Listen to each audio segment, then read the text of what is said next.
Voltamos a apresentar Revista Justiça. Estamos de volta com Revista Justiça, agora também com transmissão ao vivo pelo YouTube. Você entra lá e vai nos acompanhar, além do FM 104,7, com imagens do estúdio da Rádio Justiça no YouTube. Entre lá, Rádio TV Justiça ao vivo, e tem um link da rádio para você nos acompanhar. 10h04. Revista Justiça. Debate. Tema do debate de hoje, convivência em condomínios, que pode não ser nada fácil porque são diversos aqueles conflitos de interesses e surgem até desentendimentos, agressões que não raramente acabam na justiça. Há formas de evitar, desde que seguidas regras com responsabilidade. Para falar sobre esse assunto, nós convidamos o Dr. Sérgio Roncador, ele que é advogado e professor e mestre em Direito Civil e pós-graduado em Direito Público e Tributário. Dr. Sérgio, bem-vindo à Rádio Justiça. Bom dia. Bom dia, muito obrigado pelo convite, meu xará Sérgio, meu querido amigo Flávio, a todos aqui. Aproveito para desejar um feliz ano novo para todo mundo. Muito obrigado. Dr. Flávio Grutti, advogado, especialista em Direito de Família, professor, mentor. Como vai? Bom dia. E seu amigo, né, Sérgio? Bom dia, meu amigo. Bom dia, obrigado por mais esse convite. Estou aqui na sua presença. Sérgio Roncador, meu grande amigo da faculdade, que honra dividir a bancada aqui contigo hoje. E espero que a sua audiência goste dos problemas que vamos trazer aqui e resolvê-los. Pois é, direito de vizinhança, responsabilidade civil, um prato cheio, né, doutor Sérgio Roncador? E como, né? Assim, a convivência em centros urbanos acaba colocando as pessoas para morarem juntas, não tem jeito, né? Um ao lado do outro, morando numa vizinhança, seja num edifício, seja em casas, e isso acaba gerando um sem número de problemas, de situações fáticas que acabam suscitando desavenças, discordâncias. Mas, enfim, existem balizamentos, existem regras para tentar solucionar todos esses problemas. Por exemplo, estive em São Paulo no fim de ano e vi que o crescimento, né, na vertical está aumentando muito. Brasília ainda tem os seus condomínios de casas, mas, doutor Flávio Grutti, tem diferença de atritos em condomínios verticais e também de residenciais aqui no DF? Olha, os condomínios apresentam os mesmos problemas. Agora, quando você tem uma edificação vertical, a tendência é potencializar os conflitos. Por quê? Porque normalmente as construções não têm aquela área de recheio que nós chamamos. O que seria a área de recheio? É o material fonoabsorvente entre uma parede e outra, entre o teto, entre o assoalho de uma casa. Então, o que acontece? Quando as pessoas moram mais próximas, maiores são os problemas. Quando você tem um condomínio horizontal, também existem atritos, mas os ruídos são minimizados, até pela forma de construção. Interessante que nós chamamos de condomínios edilícios. O Código Civil fala em condomínio edilícios, que abrange tanto as moradias horizontais quanto as moradias verticais. É porque esse edilício vem da expressão de edificação. Às vezes a pessoa confunde que é de edifício, mas é edificação, né? E o Flávio toca numa questão fundamental que, ao longo do tempo, a gente observa uma mudança absolutamente profunda na forma de construir as moradias. Você pega apartamentos antigos, aqui em Brasília, por exemplo, os apartamentos do início da cidade, você olha a espessura da parede, o material que era usado, isso acabava retendo um pouco o som, fazendo uma proteção sonora. A grossura das lajes, exatamente. Né? Hoje não. Hoje, por uma questão da evolução tecnológica, etc. e tal, maximizando lucros, enfim, o som, ele está se espraiando mais. Paredes de drywall, né? Exatamente. Não tem recheio. O material fonoabsorvente. Exatamente. Então você convive com o vizinho ao lado. É terrível. Exatamente. Mas vamos começar então tratando de outros pontos. Mau comportamento, doutor Sérgio. Conta para o nosso ouvinte, este vizinho que apresenta um mau comportamento, mas é importante saber o que é esse mau comportamento. Então, a expressão do código, ele fala em comportamento antissocial, né? Essa é uma expressão que tem no capítulo que trata dos condomínios. Há uma expressão dizendo que tem que se evitar o comportamento antissocial. Não existe, do ponto de vista legal, uma definição clara e precisa do que vem a ser um comportamento antissocial. Isso a gente não encontra na lei, no texto da lei, né? Isso a gente vai encontrar onde? A gente vai encontrar isso na jurisprudência, ou seja, nos casos apresentados à justiça e da forma que a justiça vai trabalhando isso. Há um sem número de casos, né, de situações que acabam gerando essa classificação de antissocial, né? Existem decisões aqui no Distrito Federal, no Paraná, em São Paulo, que tratam exatamente desse tema e da classificação como um comportamento antissocial dentro do condomínio, na vizinhança de uma edificação, de um edifício, etc. e tal, né? Por exemplo, há um caso que ficou bastante emblemático no Paraná, em que a pessoa tinha um comportamento. O que o morador fazia? Ele contratava funcionárias, secretárias, empregada doméstica, contratava secretárias e fazia um aliciamento dessas funcionárias, inclusive de natureza sexual.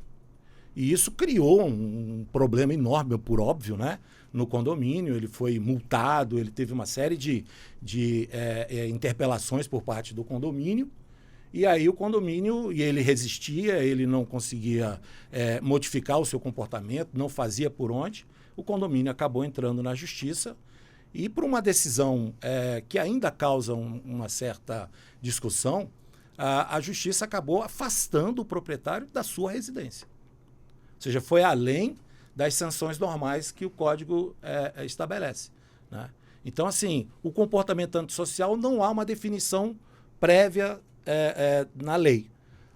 Caso a caso, a justiça vai estabelecendo essas diretrizes. E o papel do síndico, doutor Flávio, nessa situação de mau comportamento? É ele que tem que julgar, ele tem que chamar uma assembleia?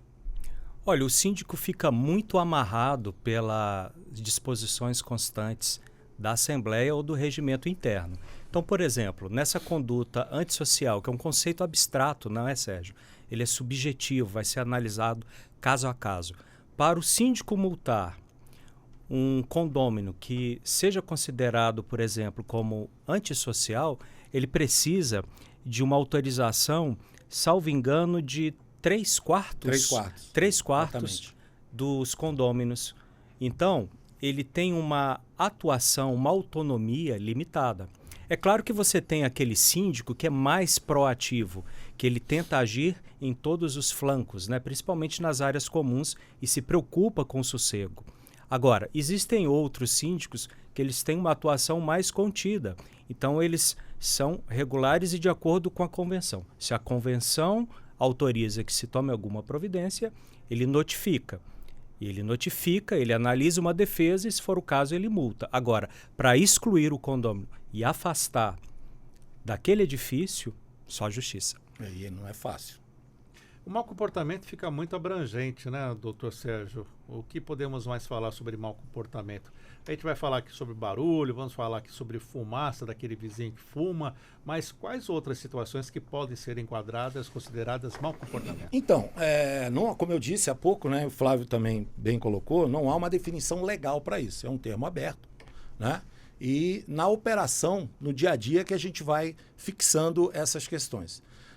Você tocou em 2 pontos fundamentais, principalmente a questão sonora, né? Há uma preocupação muito grande em coibir essa chamada poluição sonora. E como a gente há pouco mencionou, ou seja, as construções atuais, elas permitem que o som vá embora, né? Esse é um ponto crucial nessa discussão. Agora, tem outras questões, por exemplo, envolvendo fumaça. Imagina você num apartamento fumando, é fumante, está na sua casa, você pode fumar. Mas essa fumaça não vai ficar ali restrita ao seu ambiente. Você está numa varanda fumando, a fumaça vai, e vamos supor que encontre um vizinho que é asmático, ou que tem alergia, ou simplesmente não quer ser um fumante passivo. Já vai gerar uma discordância, já vai gerar uma controvérsia. Imagina, por exemplo, questões com animais. O animal gera cheiro, gera uma série de questões. O animal traz esse tipo de discussão também. Enfim, existem uma série de circunstâncias que são que propiciam a discussão. O direito romano tinha uma expressão que era muito interessante, que ele dizia o seguinte: o condomínio é a mãe da discórdia. Então, isso já desde o direito romano. Então, para você ver, entendeu? Problema antigo. É um problema antigo. Sim. Ô, Sérgio, eu tenho até um exemplo, Sérgio, que tem visitado muito os tribunais. A questão dos gritos dos urros e dos xingamentos, sejam em confusões intramuros entre as famílias, seja durante o ato sexual. E é importante que, para um condômino ser considerado, por assim dizer, um antissocial, é necessário uma conduta reiterada. Exato. Não é? Ou seja, se um dia ou outro teve uma festa, se um dia ou outro teve um xingamento, uma discussão mais ácida, isso por si só não o caracteriza. Agora, se você tem essa conduta reiterada ao longo de meses, quiçá de anos, aí você já pode enquadrar no conceito de uma pessoa, de um condômino indesejável por mau comportamento. Mas a questão sexual tem sido frequente nos tribunais. O ruído nas paredes de drywall tem propagado e isso causa constrangimento para crianças, constrangimento para pessoas de mais idade e as pessoas não dormem. Isso vai causando um abalo. O que a gente ouve de vizinho que bate com cabo de vassoura no vizinho de cima, outro que bate na parede vizinha ao apartamento. Mas essa situação, como é que pode ser enquadrada? Quem passa por isso? Tem um caso que ocorreu aqui em Brasília, no Guará, há uns anos atrás, e que vai nesse sentido que o Flávio está tocando, que foi o seguinte, olha a situação. Não foi envolvendo uma relação sexual, mas uma questão extremamente delicada também, que era um casal com uma criança recém-nascida. Todo mundo que é pai e mãe sabe como é que é um recém-nascido, a gente passa a madrugada acordado, e os vizinhos começaram a se aborrecer com o choro da criança, a ponto de entrar na justiça para coibir isso. Agora, como é que você vai coibir um choro absolutamente natural de um recém-nascido? Mas foram à justiça para criar um tipo de constrangimento, né? E, obviamente, nesse caso específico, a justiça disse, olha, não tem o que fazer. Né? Porque o próprio código ele traz uma expressão interessante que ele fala o seguinte, que todo esse aspecto que gera esses danos, enfim, todas essas circunstâncias aos vizinhos, ele tem que ser medido conforme o zoneamento e também conforme, né, da região e também conforme a tolerância do cidadão comum. Né? E, por exemplo, no caso do choro da criança, foi levado à justiça, a justiça falou, olha, isso está dentro de uma tolerância mínima entre as pessoas. Tem que ter esse bom senso, essa tolerância mínima, né? Tem que ser pautado por isso. E no caso das relações sexuais, como que o incomodado deve agir? Pois é, Sérgio. No caso do choro da criança, não tem jeito por algum tempo. A criança chora e ponto final. Sim. Exatamente. Agora, no caso de urros, gritos e vozes mais altas na relação sexual, são dois adultos, portanto, eles podem maneirar. Eles podem adotar um comportamento diferente. Imagina o síndico tendo que fazer notificação nessa situação, né? É muito complicado. Então, o que você pode fazer em situações como tais? Existe uma ação chamada ação de obrigação de não fazer. Constrangedora, não é, Sérgio? O que você vai pedir numa situação como essa? Que aquele casal se abstenha de produzir ruídos altos sob pena de ser aplicada multa. Mas antes de chegar até uma ação, tenta-se por via administrativa. Existem as notificações extrajudiciais e existe também a notificação feita pelo síndico. Aí eu entro naquele ponto. Se for um síndico que acha que somente tem atuação nas áreas comuns do edifício, do condomínio, ele vai agir só nas áreas comuns. Agora, se for um síndico mais proativo, que se preocupa com toda a segurança, saúde e sossego daquela comunidade, ainda que os ruídos advenham de uma unidade privativa, pode ser que ele notifique. Mas veja, a convenção de condomínio ou o regimento interno tem que ter essa previsão de, por exemplo, aquele condômino que praticar ruídos acima do normal, por exemplo, poderá ser notificado e, nas condutas reiteradas, multados. Então é assim que acontece. Você tem a via administrativa e, se não der certo, você tem a via judicial. Mas nada impede que você já vá diretamente para a via judicial, desde que você esteja aparelhado com provas. E as provas? Aí tem muitas. Aí depende de caso a caso, né? Gravações? Por exemplo, na questão sonora, uma prova fundamental é a medição. Né? Porque há um equívoco comum entre as pessoas de achar que a tal da lei do sono, né, que as pessoas falam, lei do silêncio, né? Lei do silêncio, é a partir das 10 da noite. Isso é um equívoco. Porque a lei que trata da chamada poluição sonora, ela vai medir o teto permitido, tanto do diurno quanto do noturno. Então você tem um limite de poluição sonora para o dia e você tem um limite de poluição sonora para a noite. E essa noite, legalmente, estabelece a partir das 10 horas. Por isso que ficou esse entendimento equivocado, que acha que só depois das 10 que não pode fazer barulho. Não, você não pode fazer barulho no limite da lei. Por exemplo, a área urbana, estritamente residencial, o limite é de 50 decibéis. Então, uma prova fundamental é fazer essa medição. Celulares hoje fazem, né? Por exemplo, teve um caso aqui em Brasília, né? Para a gente pontuar os exemplos práticos, teve um caso em Brasília que foi emblemático também, de uma igreja no Lago Sul, a Pedro Alcântara, se eu não me engano, que há muitos anos atrás, há uns 15 anos atrás, ela tinha lá o sino, o badalo do sino, tradicional. Eu lembro. Lembra disso? Lembro. E aí, já era tradicional, eu cheguei a frequentar essa igreja um tempo, e uns vizinhos, num determinado momento, acharam que aquilo estava incomodando, etc., e fizeram toda uma tramitação, notificações, como o Flávio falou, fizeram a prova pericial, fizeram a medição, e pro azar da igreja, quando fizeram a medição, deu 56 decibéis. E o limite diurno é de 50 decibéis, para áreas estritamente residenciais, que é o caso ali. Entraram na justiça e a justiça ficou até de mãos atadas num primeiro momento. Depois acho que acabou fazendo um acordo. Mas no primeiro momento, proibiu o sino. Por causa do sino? Não, por conta da medição, que estava acima do teto diurno. Então as pessoas têm esse entendimento equivocado que acham que é só após as 10. Não, é de dia também. Aplica-se aquele vizinho barulhento que toca bateria, que Oh! toca guitarra. Isso foi uma indireta Como pra uns mim. aqui, né? Isso foi uma indireta para mim. Você tem isolamento acústico lá no seu... A minha bateria é eletrônica. Ah, Aí eu coloco um som muito baixo e quando eu quero fazer mais barulho, eu coloco só no meu ouvido. Tem que Tá vendo, respeitar. Tem que respeitar. Mas dá vontade às vezes. Mas aí o meu lado jurídico e de bom senso entra e eu maneiro um pouquinho.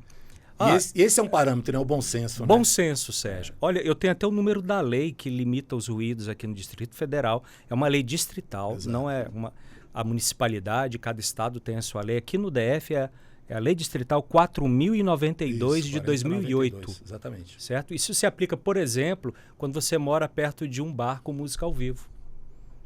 A medição que o Sérgio falou. Então, se aquela música ao vivo ultrapassar os limites dessa lei, você já tem ação. imagino o trabalho que dá também para comprovar. Vamos falar de outro assunto aqui, animais, já que estamos falando de barulho, né? Os animais barulhentos nos condomínios. Pode ter esses animais se o condomínio, a convenção autorizar isso? Como é que funciona, doutor Flávio? Olha, primeiro eu vou deixar bem claro que eu tenho animal doméstico, sempre tive, eu gosto de animal, ok? Agora vem a parte mais difícil.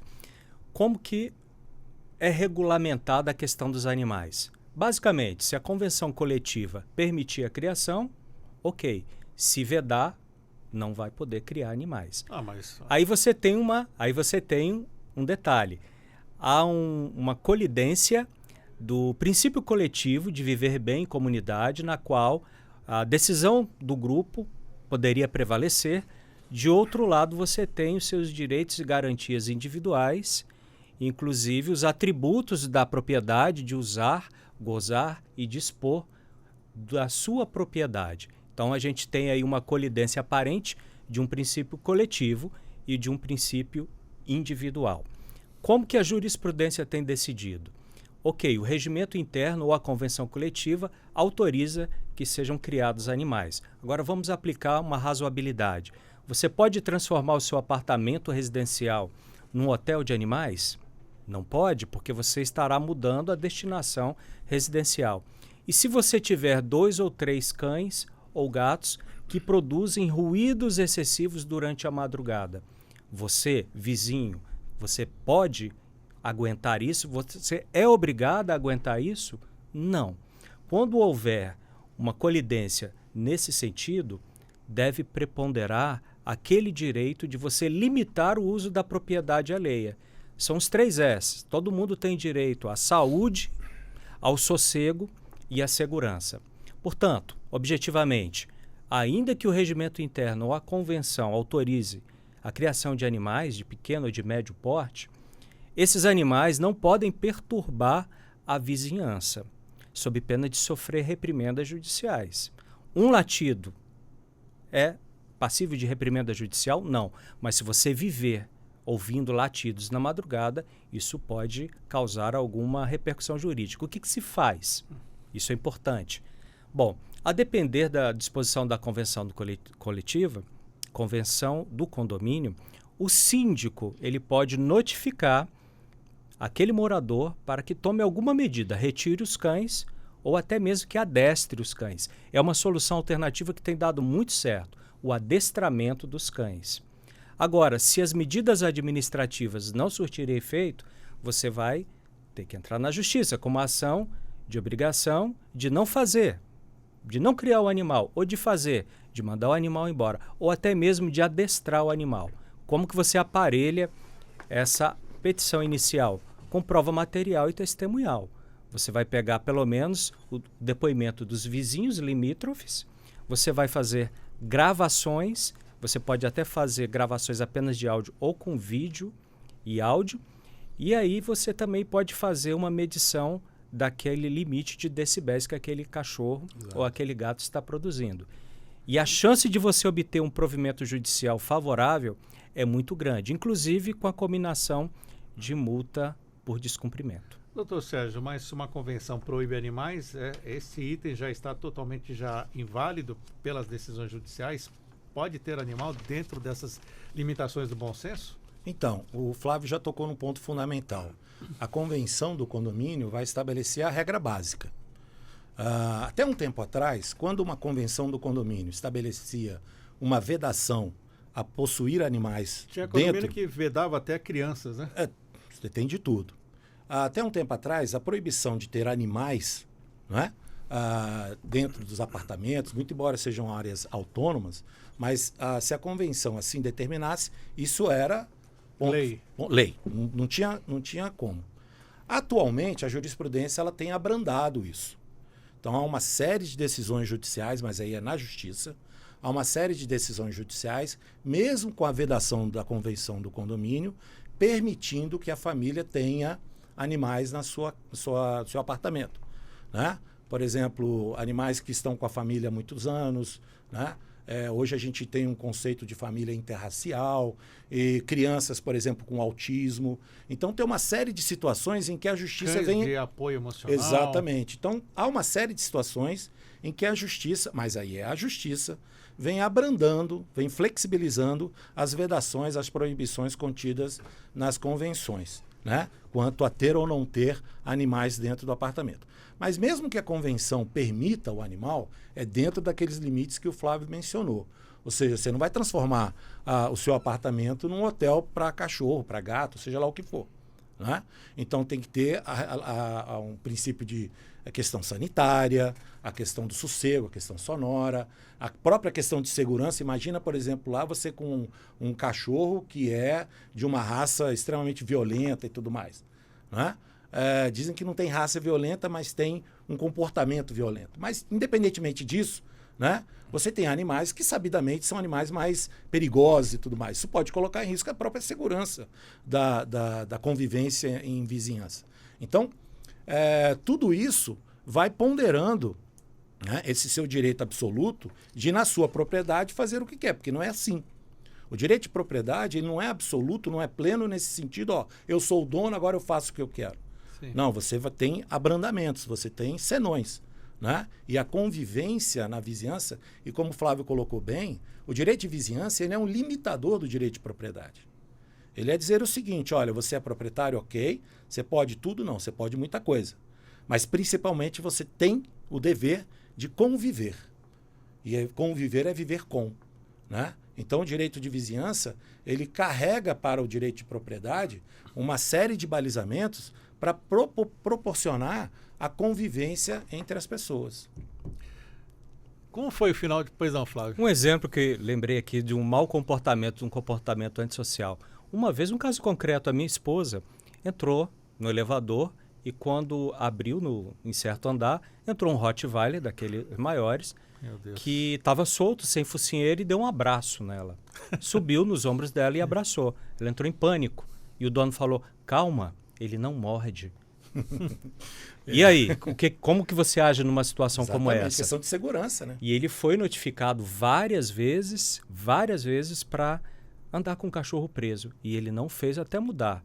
À época, poderia, por exemplo, ser considerado um condômino com a conduta antissocial, né? Ele Sérgio? se mudou? Se mudou. Que Agora, bom. é importante salientar Minha também... esposa sobreviveu. Um abraço. O importante salientar também, que o Flávio tocou bem, é que, pela legislação pura e simples, a sanção aplicável ela é sempre pecuniária.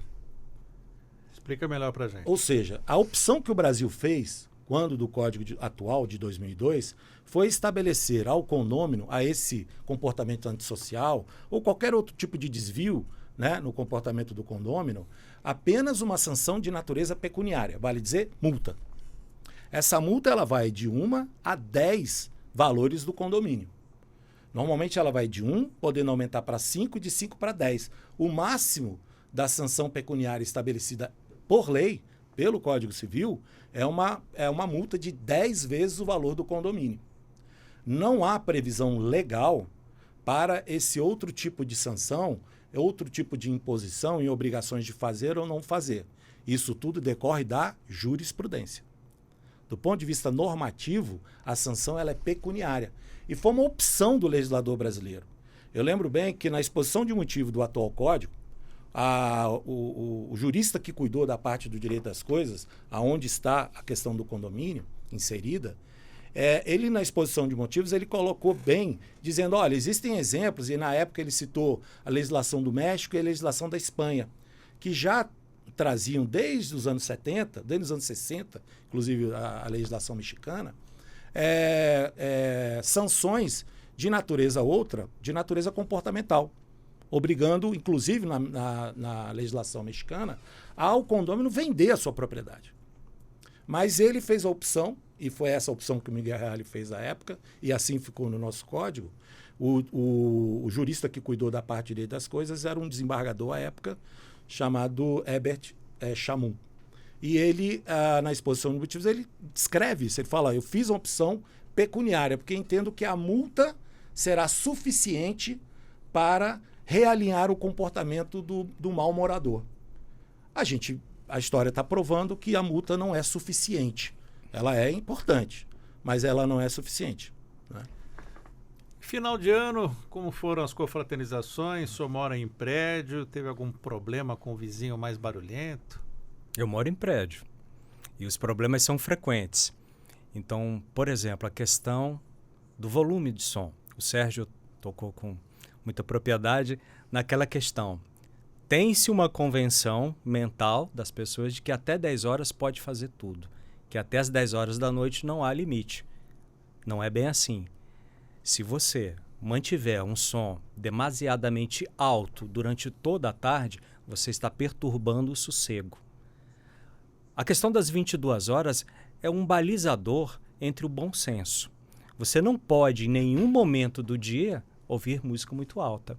Você não pode tocar bateria muito alto em nenhum momento do dia. Você não pode tocar saxofone muito alto durante muito tempo no dia, porque perturba o sossego. Então, nessa situação do fim de ano, as coisas ficam ainda mais sensíveis, porque todo mundo quer comemorar. São as confraternizações, são os gritos, etc. Uma noite que tenha havido, por exemplo, um excesso, é passível de uma reparação moral? Não, uma noite não. Mas se aquela conduta se espraiar durante todo o semestre, durante todo o mês, for reiterado, aí já surge essa possibilidade.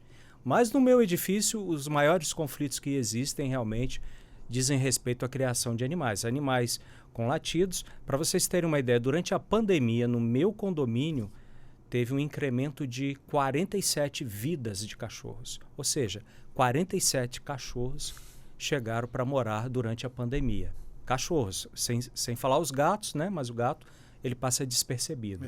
Então, são essas situações. Cachorros, por exemplo, que fazem as necessidades nas áreas comuns, isso tudo é uma conduta antissocial do proprietário. Sim, questão sanitária.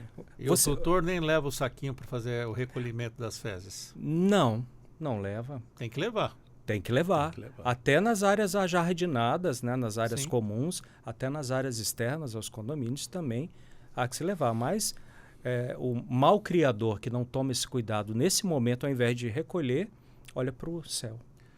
Doutor Sérgio, e quanto às confraternizações, o que o senhor pode acrescentar ainda? Já temos essa questão dos 22 horas, que é algo mais simbólico, né? Na verdade, é o parâmetro legal, né? A classificação diurna vai de 7 às 22 e a noturna vai de 22 para frente, né? E olha que, com relação à confraternização, a gente tem o carnaval chegando, né? Que é logo ali, né? Eu também atualmente eu moro em edifício, eu não tive nenhum problema. Mas, assim, sem dúvida nenhuma, a questão sonora é a questão que mais toca nessa região. Mas tem também outros pontos que são pontos de atrito, acabam sendo, infelizmente, que a gente tem principalmente, por exemplo, você vê as residências ali em Águas Claras, ou então naquela região próxima ali ao Carrefour Sul e tal, que é a questão dos parques. E hoje os condomínios são verdadeiros clubes. É campo de futebol, campo de tênis, não sei o quê, tal. Então você tem toda uma aglomeração, ainda mais de período de férias.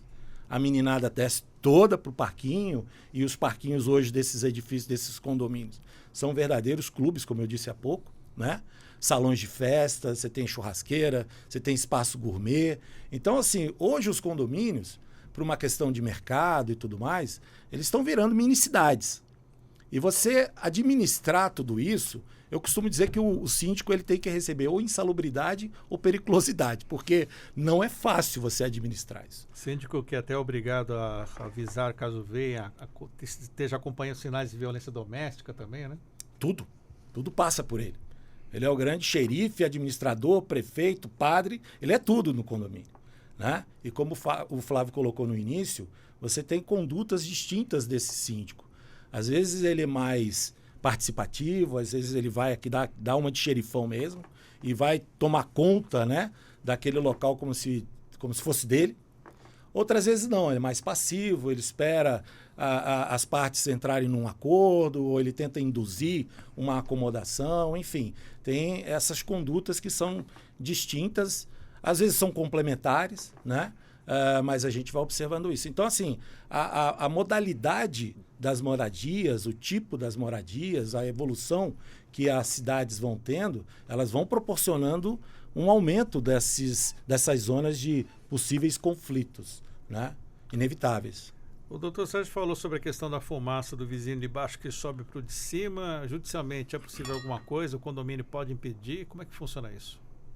É uma questão muito sensível e muito particular. Eu acho muito difícil que alguma convenção, algum regimento tenha essa previsão da fumaça. Isso acontece, inclusive, no meu apartamento. A fumaça sobe, me incomoda. Mas o que eu faço?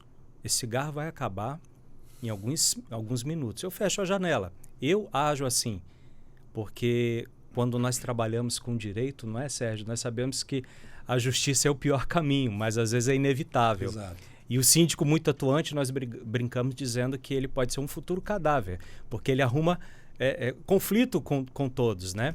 Mas nessa situação, vamos analisar o regimento, vamos analisar a convenção, vamos ver se o nosso síndico ele é mais proativo para também tentar repercutir os poderes dele nas questões individuais, porque a regra é que ele deve se preocupar com as questões da coletividade. É de difícil solução. Quem sabe uma conversa com aquele cidadão? É bem complicado. Aproveita e para de fumar, né? Aproveita e para de fumar. O que nós estamos acompanhando também, doutor Sérgio, a questão sobre entregadores de alimentos, né? Os aplicativos de alimentos aí estão em alta e vira e mexe, estamos acompanhando desentendimentos entre aquele entregador e quem pediu. O condomínio pode impedir que esse entregador suba até o apartamento? Como é que está funcionando isso? Então, é uma questão dos nossos tempos, né? A gente vai produzindo os nossos problemas. E é assim, a vida é assim.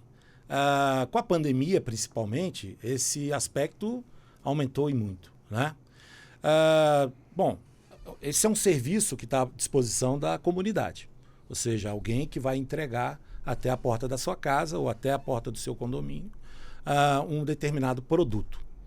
Bom, pode entrar e subir ou não. Aí você tem um conflito de alguns interesses. E no conflito dos interesses é que a gente tem as questões jurídicas se apresentando. Há uma comodidade de você receber na porta da sua casa? Há uma comodidade. Você está pagando por isso? De fato, você está pagando por isso. Mas existe, do outro lado, uma questão que a gente não pode também esquecer, e que é a questão da segurança. Em primeiro lugar, tem que observar o que a convenção diz. Sempre a regra do condomínio, no caso específico de um condomínio edilício, é a regra da convenção, ou seu regimento.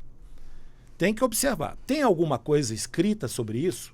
Tem alguma vedação ou não explícita sobre isso? Tem que analisar caso a caso, convenção a convenção. As convenções antigas certamente não vão tratar do tema. Porque há um tempo atrás isso nem existia. Os prédios, um entregador de pizza. E olhe lá, né? E olhe lá. As famílias saíam e iam para o restaurante. Hoje não faz isso. Por quê? Porque não tem estacionamento, não quer pegar chuva, etc. e tal. Como eu falei, questões do nosso tempo. As convenções mais atuais talvez já tenham contemplado esse tipo de situação. E há uma prevalência por um outro aspecto, que é o aspecto da segurança. De fato, a gente tem notícia de muita gente que chega com uma mochilinha aparentando ser um entregador e vai entrando e, na verdade, não é.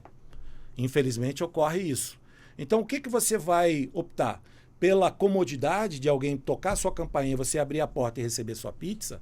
Ou você ter um mínimo de segurança, a pessoa fica na portaria, você desce, recebe lá, ou seja, também não é muito esforço, vamos combinar, né? E preserva... Salvo exceções, né? Idosos, pessoas com deficiência. Salvo questões específicas, aí o caso vai ter que ser tratado conforme a especificidade. Mas tirando o específico e tratando no geral, né?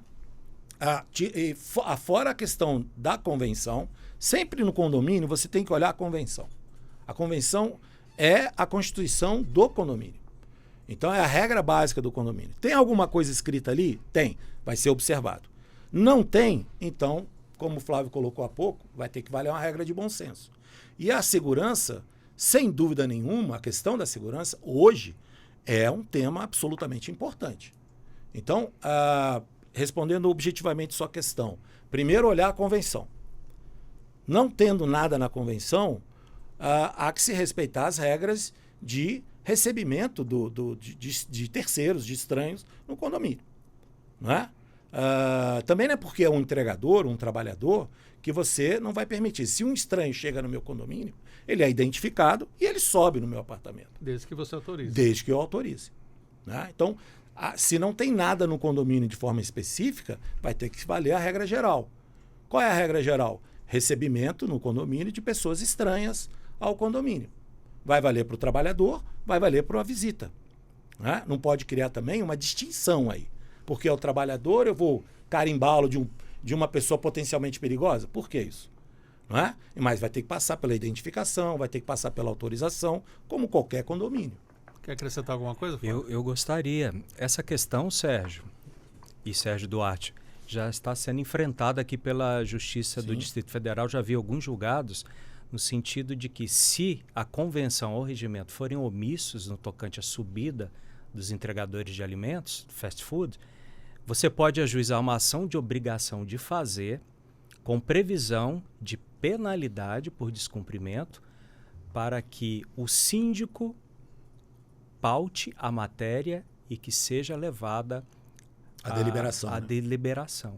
Se não constar. Se não constar, porque o Sérgio pontuou muito bem, é um problema recente, a pandemia que fez aflorar essa questão. As nossas convenções são muito antigas e dos bairros mais nobres não, mais recentes, isso não foi ventilado ainda. Então essa questão tem que ser enfrentada pelas convenções. E o problema só aumenta porque o que vemos também nas grandes cidades são a utilização nos condomínios daquelas portarias eletrônicas, né? Que são centrais em que vários trabalhadores estão ali para uma empresa e atendem milhares de condomínios de forma remota. E essa situação complica ainda mais. Aqui em Brasília eu não vi ainda esse tipo de situação, mas se você vai lá num apartamento de São Paulo, a pessoa que te atende, você não vê nada, porque a cabine está fechada, mas está a quilômetros de distância e só faz o controle remoto da portaria. E aí, Flávio, como é que vai ficar? Em São Paulo é muito comum, aqui no Distrito Federal, não. Essa questão ela é bem tormentosa que, por exemplo, Vamos aqui até puxar um apêndice para responder em conjunto, se você me permitir. Pois não. A questão do furto de bicicletas na área comum. Sempre me perguntam, Flávio, o condomínio é responsável pela indenização de furto de bicicleta nas áreas comuns ou no bicicletário? A resposta é, em regra, não é responsável, salvo se no regimento ou na convenção contiver a expressa disposição de que o condomínio se responsabiliza, veja bem, pelos furtos acontecidos nas áreas comuns e ou privativas. Então, objetivamente, é responsável? Só é responsável se houver uma previsão de responsabilização expressa. Por exemplo, o condomínio oferece o bicicletário e impede que você leve a bicicleta no elevador. Como assim? O condomínio, olha, não pode subir de bicicleta no elevador, tem um bicicletário, use o bicicletário. Aí sim o condomínio é responsável. Não, o condomínio é responsável se tiver uma previsão expressa na convenção. Mas se ele me obriga a deixar a bicicleta no bicicletário? Você usa o bicicletário. Então, e se a bicicleta é furtada lá no bicicletário? Só paga se tiver uma previsão na convenção. Pasme, mas é assim. Agora, o que se discute em certa medida? Olha, doutor, e se eventualmente houve uma negligência do porteiro que não olhou o portão eletrônico aberto ou que não fez o controle de entrada? Isso bate às portas do judiciário com frequência. Como que a jurisprudência se posiciona? Porteiro não tem dever de segurança. Porteiro não tem um dever de vigilância. O porteiro não pode ser responsabilizado por isso. Então, regra geral, se não consta do regimento ou da convenção, não há responsabilidade. Algumas flutuações, por exemplo, vocês devem ver isso nas garagens de vocês. Existe o bicicletário, tem vaga no bicicletário, mas o morador insiste em deixar a bicicleta solta junto ao carro. Em situações como tais, por exceção, alguns julgamentos isolados têm admitido que tem pontificado que quem concorreu para aquele furto foi o próprio proprietário, foi o próprio morador. Então, nesses condomínios, a exemplo do que você disse, o posicionamento dominante é que aquele cidadão que controla uma portaria, que controla várias portarias, que tem uma mesa de controle, ele não tem o dever de vigilância, ele tem o dever de fazer a identificação. Que situação, né? E essas portarias eletrônicas, estava acompanhando um caso de um advogado que esteve aqui, o pai dele já é idoso, aí ele foi visitar o pai lá em Porto Alegre e quando chegou lá encontrou a situação que os condôminos decidiram colocar esse tipo de portaria eletrônica e o pai acabou ficando assim desprotegido porque tinha o apoio daquele zelador para entrar, para sair do apartamento, do condomínio. Como é uma decisão da maioria, acabou. Está decidido e ponto. É assim, Flávio? Essa é a defesa mais fácil. A convenção é soberana. É assim que se defende. Mas existe uma antítese a essa tese. É a ponderação dos princípios coletivos e dos princípios individuais. Tudo é redução de custo, né? A redução de custo, no meu entendimento, não pode se sobrepor à questão relacionada à segurança. Porque é igual plano de saúde. Você vê que é importante quando você precisa. As questões de segurança implicam investimento? Sim. Muitos moradores falam, não temos dinheiro para isso. Até que acontece algum assalto naquele edifício. Então, sempre que houver esse conflito, Sérgio, você pode levar ao judiciário, que aí ele vai aplicar um juízo de razoabilidade, de proporcionalidade, para ver o que vai preponderar. Ainda mais hoje em dia, né, que a automação está cada vez mais amplificada, né, com inteligência artificial, Exato. Com outras tecnologias que vão substituindo essas funções. Isso vai ser cada vez mais presente. Um outro assunto polêmico, né? Estamos aqui com essa onda de calor, até o Instituto Europeu falou que foi 2023 mais quente do planeta. Ar-condicionado em condomínio. Posso conversar com o senhor, doutor Sérgio? Como é que funciona isso? As pessoas podem ir instalando de qualquer jeito esse ar-condicionado? Tem edifícios que não estão preparados para isso, né? Exato. Bom, existe uma regra geral. Qual é a regra geral? A regra é que alterar fachada, e ar-condicionado acaba alterando uma fachada, seja com os condicionadores, seja com o próprio ar-condicionado, aqueles mais antigos e tudo mais, mas acaba alterando a fachada. Você só pode alterar a fachada do seu edifício com a concordância unânime dos condôminos. Essa é a regra geral. 2/3, né, Sérgio? Acho que Não, unânime. Unânime? É a lei, não, 1351? É a lei 4951, ela estabelece o artigo 10º. O quórum é pesado, 10, né? O quórum é pesado, né? É. Então, assim, essa é a regra geral. Mas como o Flávio mencionou há pouco, a regra geral ela não é absoluta também. O trabalho do tribunal é exatamente o trabalho de adequar, né, o que está contido na norma com aquilo que a realidade apresenta. É sempre assim.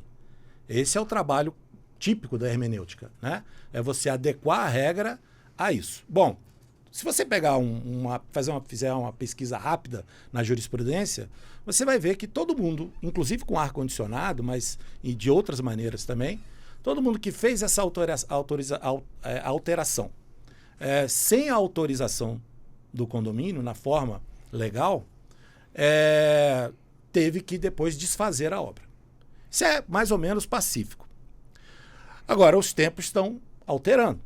E como você mencionou, ontem saiu, né, a notícia do aquecimento global, e diz que esse ano talvez seja até pior. Sem dúvida nenhuma, essa questão sendo levada hoje para os tribunais, pode ser, aí a gente está fazendo uma projeção, o que a gente tem até hoje é isso. Mas, com o anúncio dos tempos que a gente está tendo, pode ser que isso seja abrandado. Exatamente por essa composição que o judiciário é forçado a fazer diante de determinadas realidades que acabam se impondo. O direito é uma criação humana para resolver problemas humanos. Essencialmente é isso. Então, os problemas humanos eles vão se transformando ao longo do tempo. A gente há pouco estava falando de entregadores, que até uns anos atrás nem se pensava. A questão climática ela se impõe, né? Então, tudo isso, quando começar a chegar, e já está chegando ao Poder Judiciário, pode ser que isso demore um pouco, né? Porque o Judiciário é lento para promover transformações. Ele é muito conservador na visão de mundo, mas não está longe dessas alterações, não está cego a essas alterações. Então é capaz que com um futuro breve a gente comece a ver um abrandamento desse tipo de regra para contemplar essas novas realidades. Doutor Flávio? Questão sensível, quente. Literalmente. Literalmente quente. Eu tenho enfrentado algumas questões nesse sentido. O aquecimento global é evidente. Tempos mudaram. Então, o que acontece? Brasília é muito quente. Brasília é muito quente e seca. Então, o que tem acontecido? Alguns prédios, em nome da segurança da edificação, da segurança coletiva daquele condomínio, não permite a instalação de ar-condicionado com aquelas gaiolas, aqueles suportes nas fachadas. Por 2 motivos. Porque esteticamente alegam que é feio e que pode desvalorizar o imóvel como um todo. E também por causa da segurança, porque às vezes aquela fachada ela não foi preparada para suportar o peso. De outro lado, nós temos aquele sistema de ar-condicionado que você instala a máquina no telhado. Mas alguns telhados estão muito lotados e não comportam mais a instalação. Acho que chama condensadora, salvo engano. Às vezes não tem nem estrutura para isso. Não tem. Alguns edifícios, inclusive, você pode até colocar lá no telhado, mas o fio de cobre, o duto de cobre, para chegar até sua edificação, até sua unidade, lá no 1º e no 2º andar, inviabiliza do ponto de vista financeiro, porque chega a beirar os R$10.000. Então, o que você faz? Bom, vamos fazer um projeto executivo. Aí os moradores falam, é muito caro, aqueles que não sentem calor. A convenção é omissa e você está derretendo dentro do seu apartamento e o síndico não age. O que você pode fazer? Recorrer ao judiciário, numa primeira via, para obrigar aquele síndico a colocar o assunto em pauta e votar essa questão, inclusive de um projeto executivo. Agora, se nada disso der certo, você também tem a via da ação de suprimento de autorização. O que seria a ação de suprimento de autorização? Você provocou o síndico a deliberar a respeito. Como o síndico não deliberou individualmente ou não colocou em votação, você pede uma autorização do juiz para que você instale o ar-condicionado. O que você tem como pano de fundo disso? Uma pessoa idosa. E eu, recentemente, você sabe, fiquei acamado por 3 meses. O calor era insuportável, ainda bem que tinha o ar-condicionado. Então, o que você vai resolver? Uma ponderação de princípios, né? A questão da segurança da edificação vem em primeiro lugar, claro. A questão estética, no meu ponto de vista, tem que ser mitigado, tem que ser relativizado. E também você tem, num terceiro elemento bem forte, que é a questão da saúde, a dignidade da pessoa humana.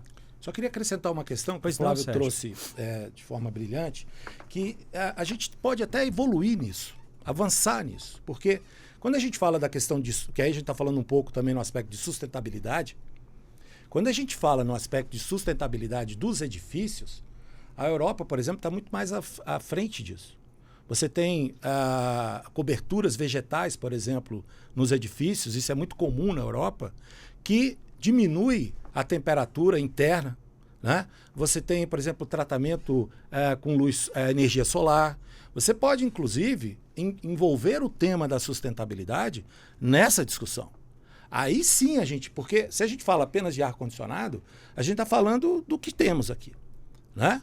Mas a gente pode, inclusive, incrementar essa discussão trazendo temas novos que, para nós, são novos, mas que a Europa já está convivendo com isso há muito tempo e que aí sim está tendo uma visão de futuro no sentido de proporcionar os nossos edifícios e a convivência interna dentro de um regime de sustentabilidade, que essa é a grande fronteira de discussão que a gente tem, que envolve essa questão do aquecimento.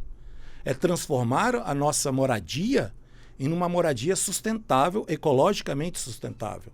E existem exemplos vários no mundo que a gente simplesmente dá as costas, né?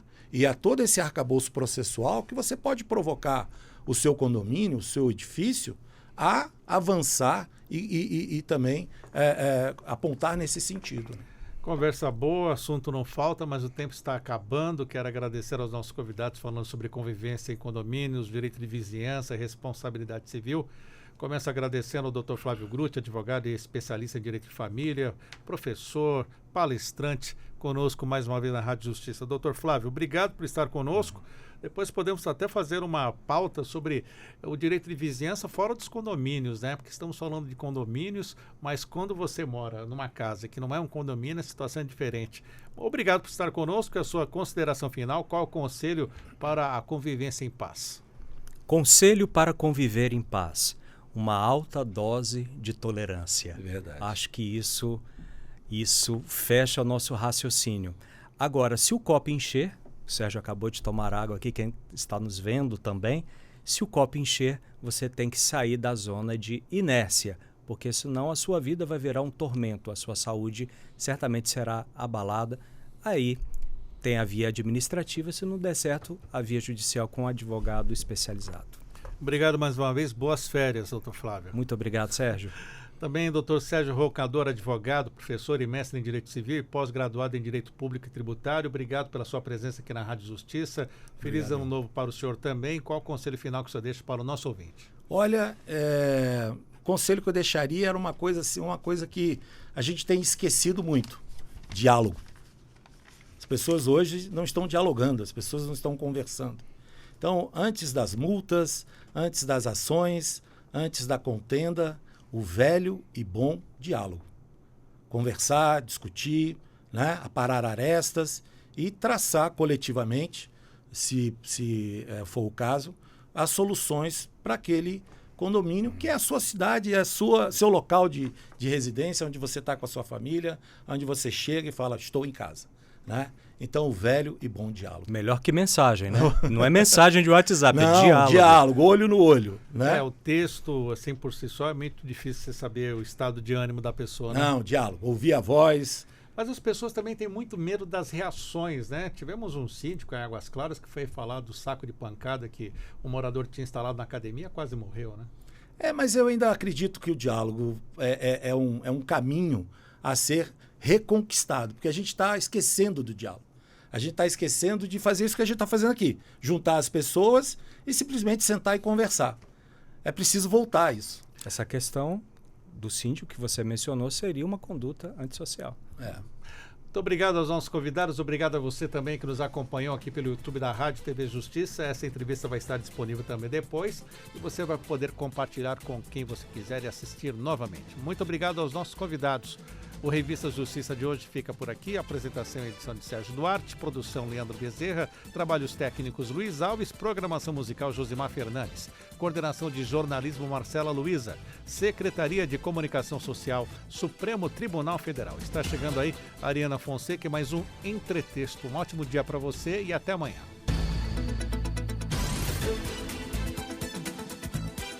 A Rádio Justiça apresentou Revista Justiça.